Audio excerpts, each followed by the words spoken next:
LOC पर भारतीय सेना, मचा हड़कंप। पाकिस्तान के उड़े होश, हटाया झंडा। पोस्ट छोड़कर भागे पाकिस्तानी फौजी।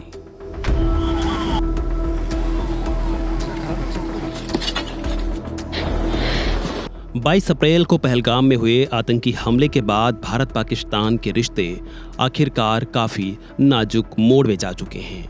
पाकिस्तान को डर सता रहा है कि भारत किसी भी समय उस पर एक बड़ा हमला कर सकता है।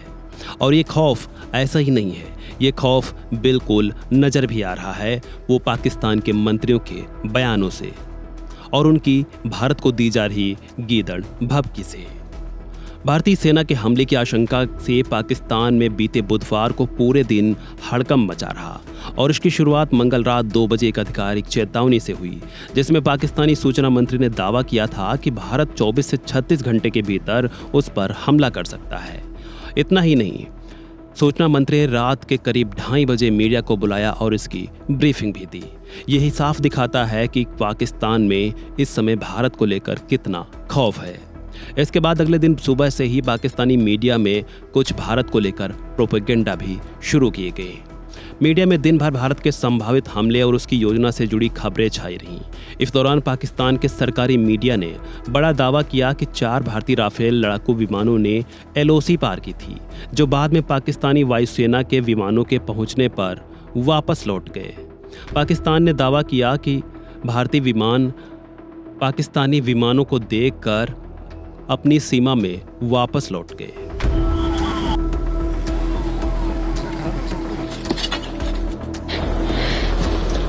पाकिस्तान के सरकारी ब्रॉडकास्टर पीटीवी न्यूज ने अपनी इस रिपोर्ट में बताया कि नियंत्रण रेखा पर टोहिया ऑपरेशन के दौरान भारतीय वायुसेना के राफेल और SU-30 MKI लड़ाकू विमानों को देखा गया था, उनका पीछा किया गया और सीमा पार खदेड़ दिया गया।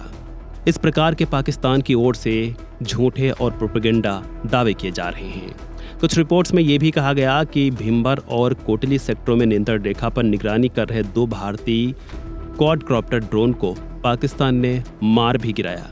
लेकिन ये सब एक अफवाह मात्र है और ये सब खबरें मात्र पाकिस्तान का प्रोपेगेंडा का हिस्सा मात्र हैं। भारत सरकार ने भी ऐसी खबरों का खंडन किया है। वहीं पाकिस्तान लगातार नाकाम करतूत को भी अंजाम देता आ रहा है। पाकिस्तान लगातार एलओसी पर फायरिंग कर रहा है। पाकिस्तान की फौज एलओसी से लेकर इंटरनेशनल बॉर्डर पर गोलीबारी को अंजाम दे रही है। वहीं भारतीय सेना के जवाब के बाद अब पाकिस्तान की फौज की भी नींद उड़ चुकी है। पाकिस्तानी फौज अपनी पोस्ट छोड़कर भाग निकली और पाकिस्तानी रेंजर्स ने खुद ही अपनी पोस्ट से झंडा तक हटा दिया है। एलओसी पर गोलीबारी तेज हो चुकी है। वहीं लाइन ऑफ कंट्रोल पर करीब 20 पोस्टों पर जबरदस्त फायरिंग भी देखी जा रही है। ये फायरिंग पाकिस्तान की ओर से हो रही है और जिसका भारतीय सेना बाखूबी जवाब भी दे रही है। एलओसी से सटे नौशेरा, सुंदरबनी, अखनूर, बारामूला और कुपवाड़ा में गोलीबारी जारी है। पाकिस्तान की तरफ से भारतीय चौकियों को निशाना बनाया जा रहा है। हालांकि भारतीय सेना पाकिस्तानी सेना की तरफ से की जा रही इस कायराना करतूत का मुंहतोड़ जवाब भी दे रही है। इन सब के बीच पाकिस्तान को ये भी डर सता रहा है कि भारत जल्द ही एयर स्ट्राइक कर सकता है और इसी को देखते हुए पाकिस्तान ने 2 मई की तारीख तक इस्लामाबाद और लाहौर पर नो टू एयरमैन यानी नोटम इशू कर दिया है, जिसके मुताबिक अब ये नो फ्लाई जोन होगा और यहाँ पर अब कोई भी एयरक्राफ्ट फ्लाई नहीं करेगा। तो दूसरी ओर पाकिस्तान को इतना खौफ है कि वो अमेरिका से गिड़गिड़ा रहा है कि भारत को आप समझाइए, भारत पर आप दबाव बनाइए। और इसी को लेकर न्यूज एजेंसी AFP ने बताया कि मौजूदा हालत में पाकिस्तान ने अमेरिका से मदद भी मांगी है। प्रधानमंत्री शहबाज शरीफ ने अमेरिका से अपील की है कि वो भारत पर जिम्मेदारी से पेश आने और बयानबाजी कम करने का दबाव बनाए। अमेरिकी विदेश मंत्री मार्को रूबियो ने शरीफ से ये भी कहा कि भारत के उकसाने वाले रवैये से क्षेत्रीय हालत बिगड़ सकती है। रूबियो ने बीते बुधवार रात शहबाज शरीफ और भारतीय विदेश मंत्री S जयशंकर से फोन पर बातचीत भी की थी। उन्होंने पहलगाम हमले की निंदा की और कहा कि आतंकवाद के खिलाफ लड़ाई में अमेरिका भारत के साथ खड़ा है। मार्को रूबियो ने दोनों देशों से तनाव कम करने और दक्षिण एशिया में शांति स्थापित करने को लेकर मिलकर काम करने की अपील जरूर की है।